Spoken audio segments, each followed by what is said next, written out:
Alright, so let's take a look at 11 through 13. This problem was just basically using the rules for differentiation given a table. So we have we have for number 11 f of x plus 2g of x, that's going to be h, and they want us to find the derivative when we plug in 3. So we take the derivative of this, we take the derivative of that, and then we plug in 3. So h prime of x, that will equal f prime, because we take the derivative. There's addition, so you don't have to do any like fancy rules. The 2 is just a coefficient, so we can just kind of like leave it out front.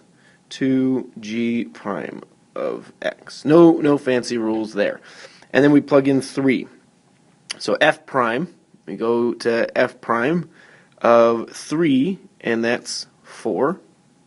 So we have 4 plus 2 times, and then g prime, we're still plugging in 3, so g prime of 3 is negative 1.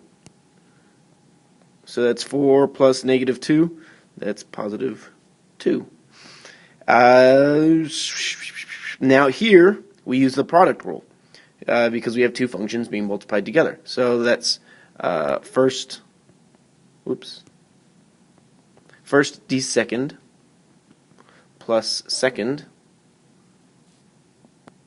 d first, and we plug in, this time we plug in 2, because it's asking us to plug in 2.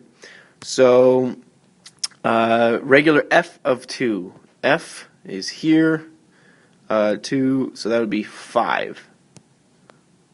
5 times g prime of 2. So I go to g prime of 2 is negative 2.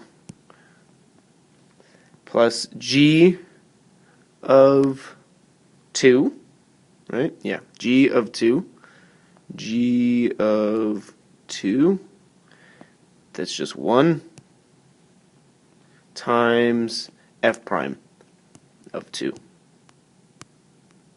So f prime 2, that would be 3. So this is negative 10 plus 3, that's negative 7. Also B. Hopefully so far so good. And for 13, you could use the quotient rule, or you can put a negative 1 exponent on there and use the chain rule. I think I would probably just use the quotient rule, and then plug in 1. So low would be g of x, low d high. The derivative of 1, right, is 0, so that goes away. Minus high d low, all over low squared. High d low, all over low squared. There's sirens. Can you hear them? No? Whatever. Okay, and we're plugging in 1. So that goes to 0. We got negative 1 times g prime of 1. G prime of 1, that's negative 3. So we got negative 1 times negative 3 over g of 1. So here's 1, there's g, 3. And it's squared. So it's positive 3 on the top, 9 on the bottom, which is 1/3 E. There you go. That's it.